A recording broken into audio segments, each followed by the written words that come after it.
2, 3.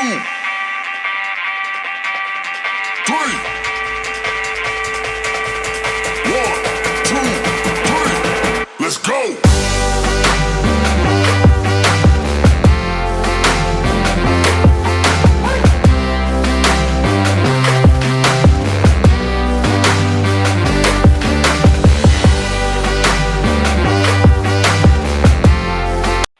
Everybody, welcome to Teaching Crypto. Please hit that like, that subscribe, bell notification, super chats in the store are available. And Mr. FOMO, this is a pivotal week in Bitcoin and crypto. And let me explain.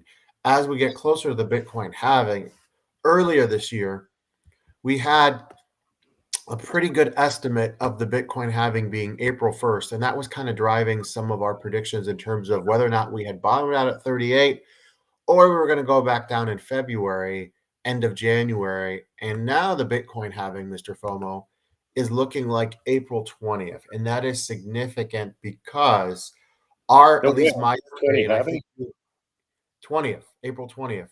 Yep. My theory here is, we are going to see some upward action around 30 to 40 days before that, right? And so April 1st, you're looking at late February. Now, the early good solid lead up could happen well before the 30 to 40 days of my timeline here, but this allows me to kind of think we might be headed for more downside, not only this week, but early February. And, I hope I'm wrong. I hope we go straight up from here and we bottomed out at 38 and now we're gradually going up and it's just going to be a steady climb all the way through until beginning of May, where you might see a pullback. But that's probably not likely. And let me explain why. It's not just guessing on my part. I also want to look at something that just hit the news today here. And that is a major financial situation globally where Evergrande has been ordered to liquidate. Chinese company, billions and billions of dollars. Now, will that affect Bitcoin for months and months? Absolutely not. But could it be a catalyst for lower manipulation in the short term, a week or two, possibly? No, this I think will affect TradFi tremendously. But as I understand it, this is a Hong Kong court that ordered them to liquidate. And so I'm not sure that the Hong Kong courts have jurisdiction in mainland China the way that mainland China courts do. And so I'm not sure, and from what I'm hearing, the experts aren't sure that this is actually going to go through. And so that's why you're not seeing that much of a bump in the market yet. But I feel like when the traditional markets open this morning, you're going to see a lot of people exiting Chinese investments because this company was ordered to liquidate. And if they're not going to, if they don't plan to, then that makes Chinese investments even more shaky than they were before, right?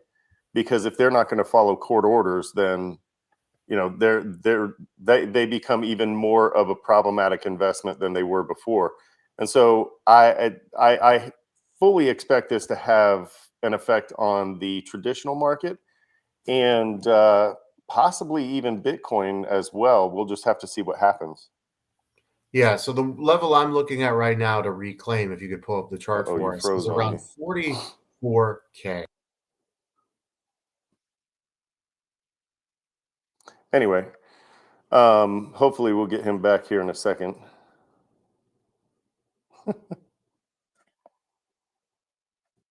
All right, so what else, or what we also wanted to talk about with Bitcoin is that here in the short term, we're going to see some downside. We're going to see Bitcoin slide a little bit.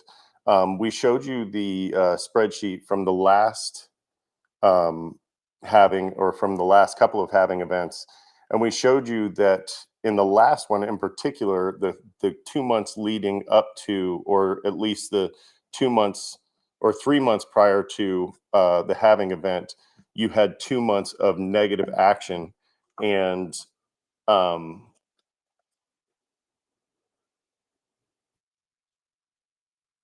sorry, I somehow put him backstage. I don't know how I put him backstage. Huh. I don't think I touched you, AZ. So you're going to have to figure out backstage. Anyway, The Bitcoin is going to slide a little bit as we get closer to the halving event. We showed you the March before the last halving event. That was 2 months out. There was a negative slide to the downside that was about 30%. And so I fully expect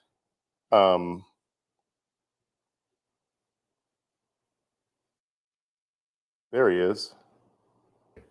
I fully expect to see some ugliness to the downside over the next month or so. And I fully expect it to start in earnest, like AZcrypto and I talked about before the show, after, say, February starts, or maybe even after that, after the holiday, sorry, Valentine's Day. You threw me by getting off the air there. I think I'm back, right? Just like Well, Bitcoin, you just can't get rid of me. right. Thank God, because I was really struggling there. But I fully expect to see some downside action in the next month or so, and it's just another attempt to shake out the trees. You're going to see you'll still see companies like Grayscale and BlackRock selling Bitcoin, and so I think that you're gonna see some downside and then explosiveness that month leading into the halving event. Like AZ said, 3 or 4 weeks out from the halving event, you'll see some explosive growth, and then it'll level off in the month of that halving event. So I think we might see, like I said on the last show, a little bit of buy the rumor, sell the news for the halving event, and then have a little summer lull where we can pick up and fill our bags. Well, now that kind of leads into the summer law more better here, Mr. FOMO. Here's why. Late April, now you will see a buildup, most likely March, April, then a pullback sometime in May. So that kind of leads credence to your theory here. What I'm looking at here is if Bitcoin drops below 42 and it can't establish itself above 42, then you're looking at 40 as a next line of support. And then you'd be going down to 38 at that point. So that's really where we are here. And this is a pivotal. And so keep it on the show. that's only a 10% drop, right? So if you saw a 10% drop, that would also hit our local bottom of 38.5, right? The bottom we saw after the ETF. And so if you see that happen again, to me, that's going to be a signal that I need to start DCAing back into the market, start picking up some sats and some other, not too many altcoins, but some altcoins, because we're going to see another local bottom. Now, could there be bullish news that drives it up to 44 in early February and we just go straight through? We're bullish February, March, and April. I think that theory could also happen still too. So we Anything got can to be happen, right? open. Don't assume, yes, for sure. If we're right, amazing opportunity in February, early February, but it would be dangerous for us to assume that our theory is 100% correct. We always had a holiday hole where where you and me kind of missed was the hole happened after the ETF, right?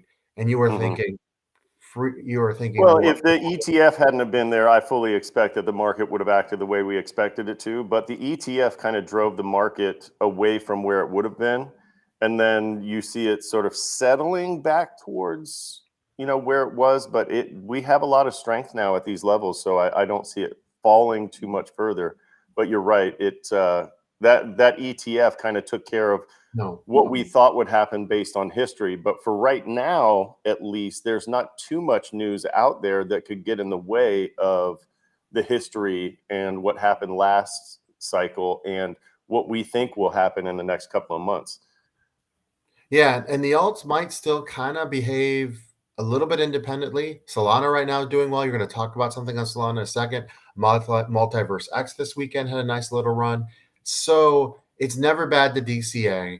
And if the dip happens like we expect in early February, you're right there to pick it up. If it doesn't, you've been DCAing and you're in great shape, because there's no doubt in my mind. I still think March is going to be great, even though the halving is now closer to end of April. I still think March is going to be very green. I think April is going to be very green. And so that leads me to believe, I always think there's manipulation in crypto. These next few weeks are kind of the big attempt for people to load up like BlackRock and other whales, right? To get Bitcoin well below the 49K, which we kind of topped off as a local top, and we will be back up. I still maintain we'll be well above 50K before the halving. I really do. Yeah, and to be honest with you, I poo-poo the argument that there's a lot of manipulation in the market, but when you add TradFi companies like BlackRock, like Grayscale, you're adding market manipulators to the mix there, and so I fully expect them to be using their considerable reserve cash or their But considerable amounts of reserve cash to play the market a little bit. you said And you they poo-poo. only know only as much as we do. And so if they're going to play it the way that it's traditionally run, then you can expect it to follow similar patterns as it did last time, and we can use that history to make a little bit of money here in the short term. You poo-pooed it, but it's been proven in history that miners have dumped specifically on specific dates Right. on purpose, and there's been liquidations that have been set up to hurt people. Right. So I want to. You have a lot of people talking about it as if there's a bunch of guys, a bunch of billionaires sitting in a room clinking scotch glasses, having No, that's cigars. not what I mean. But Right. Yeah. yes, I do believe that some whales are in contact with the miners and other major TradFi companies. Absolutely. And will you ever be able to prove it? Not necessarily. Now, here's the thing. All it takes, right, it is a lot of people to go long, and then all of a sudden those people are getting liquidated. That's the Well, reality. and that's the other thing is that the longs are starting to show up on the market. And so if you're paying attention to the market, there are people who are longing, looking for 43, 44, 45. So, not huge longs, but there is some strength built up in the longs that I think the 43 or 44 level I was reading overnight.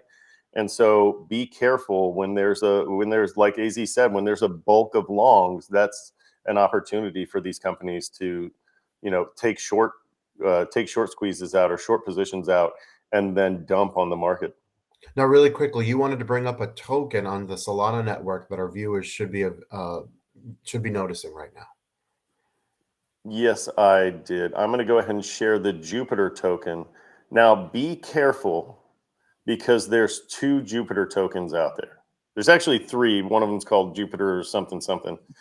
But there's one that's tracked by CoinMarketCap, and then there's one that's not. You're looking for the Jupiter token that is not. The Jupiter token we're talking about doesn't even have a chart on CoinMarketCap, but it's an aggregator, and they passed 480 million in trades, and they're beating out Uniswap right now, which by comparison is a company that is number 23 on CoinMarketCap's list, and I think number 73 as far as volume is concerned. And so if you have a company whose market cap is not even tracked yet, that is with the Solana network, that is a swap, it's an aggregator, and so it's just like Uniswap, and you can't even tell what the market cap is, you're probably looking at something that might get some explosive growth.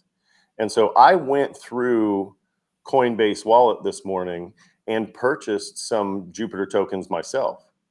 And so it's very easy to do. Go on Coinbase Wallet or whatever wallet you have that you can access Jupiter token with. Make sure it's the correct Jupiter token, and top up your wallet with ETH, and then use that ETH to swap for the Jupiter token. But that Jupiter DEX token is the one that you want.